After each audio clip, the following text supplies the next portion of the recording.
125, 125. So, ito is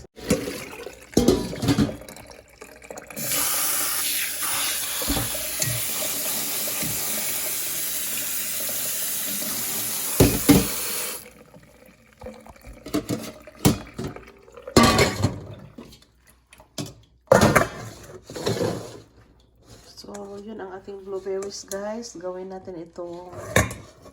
So, today, guys, we are going to make a blueberry pie. And then, first thing first, we are going to make our pie crust. So, from the scratch lang siya, guys. So, ito yung mga... This is our flour, guys. Ito yung 1 cup at ito yung 1.5 cup. Sifted na ito siya. Sifted flour.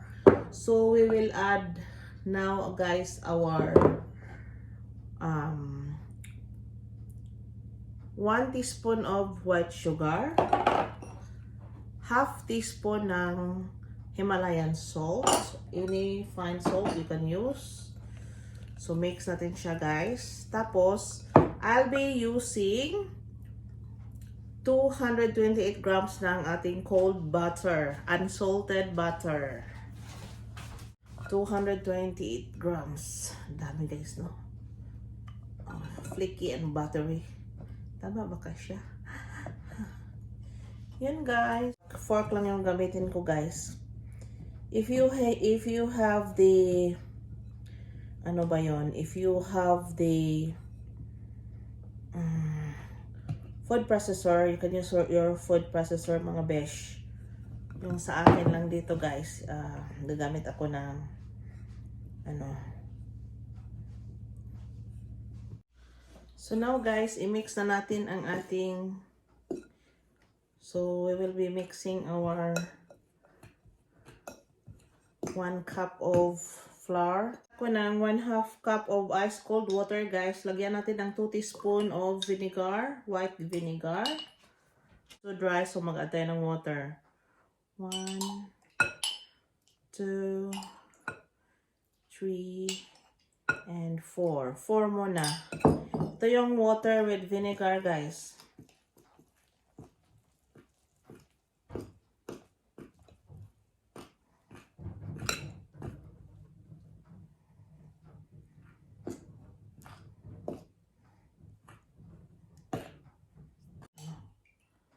Five.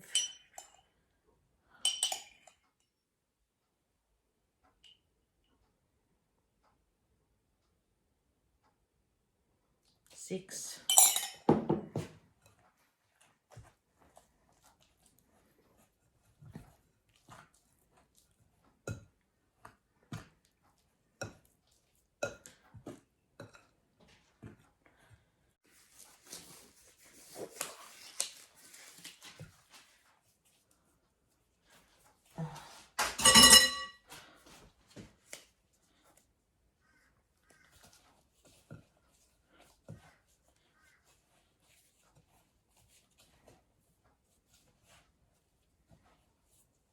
Additional ice water, 1 tablespoon. So 8 tablespoon.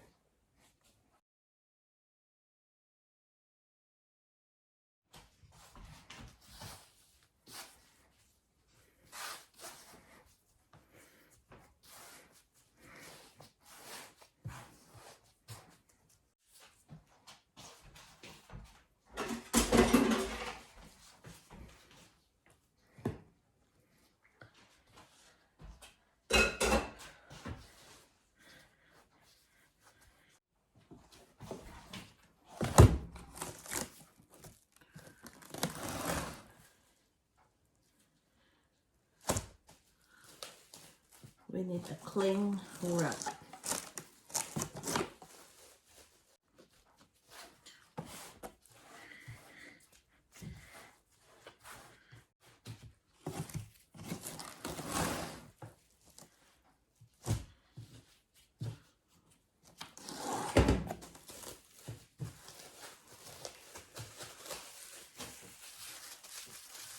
We will put this one, guys, on the fridge for 30 minutes.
So, ilagay natin siya sa fridge, guys, bago natin siya, lagyan ng mga chichi-chichi, etc. Okay? Put in the fridge. 175 grams ng blueberries.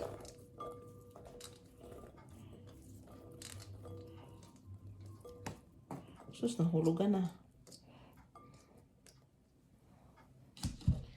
Tapos, guys, ilagay natin ang ating allspice, 1/8 teaspoon. Our cinnamon, 1/4 teaspoon cinnamon. Our salt, 1/4 teaspoon.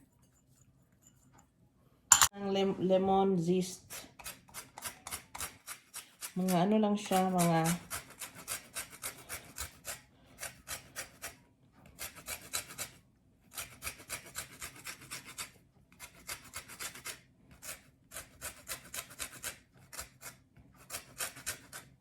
one apple. I-shred lang na gawin lang natin ng ganito. Then maglagay tayo ng 1 teaspoon of lemon juice. 1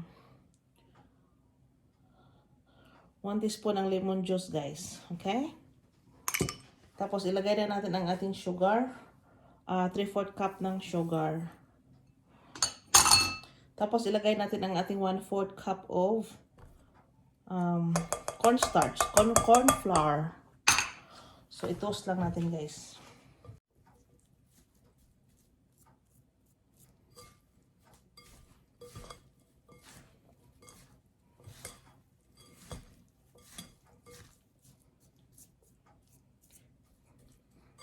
Na natin ang ating filling.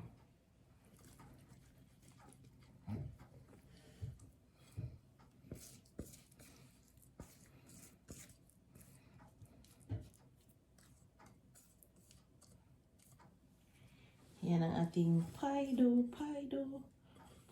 filling. Okay?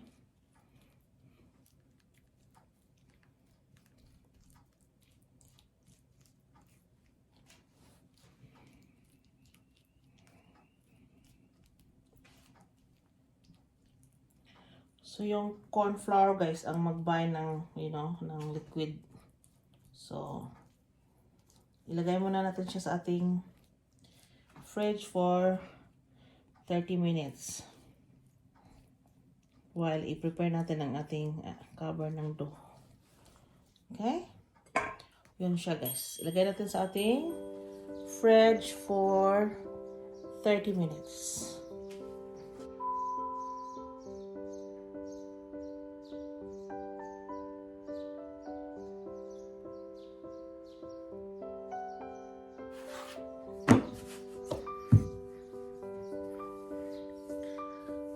Gagawa tayo ng pangtakip.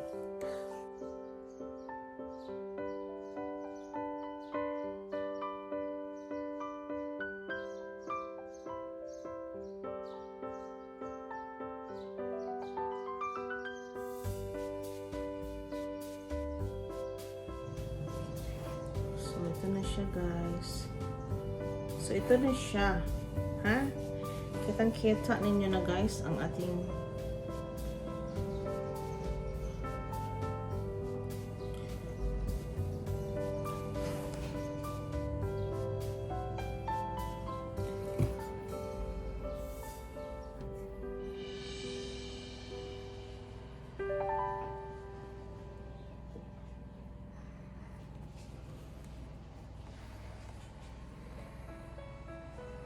So, guys, ito na yung ating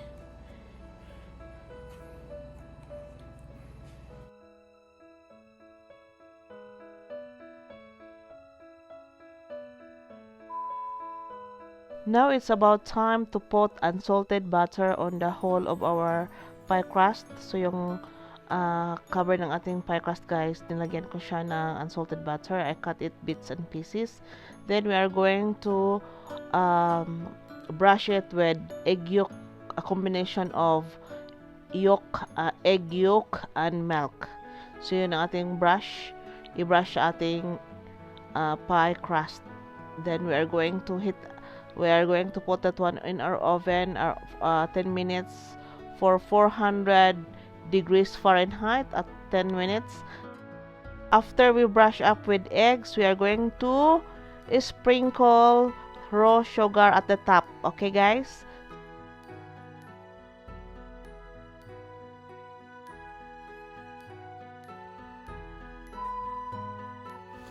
So, guys, ito na yung ating final product na blueberry pie.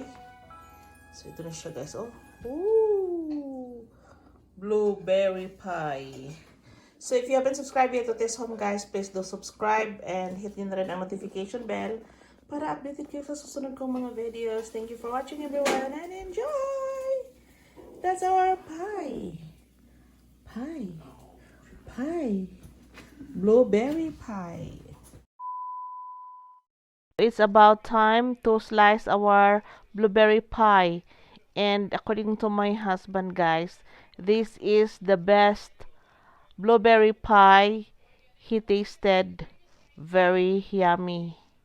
So he loves it very much and I love it too. And it's a 100% success. And the smell is very good, flavorful.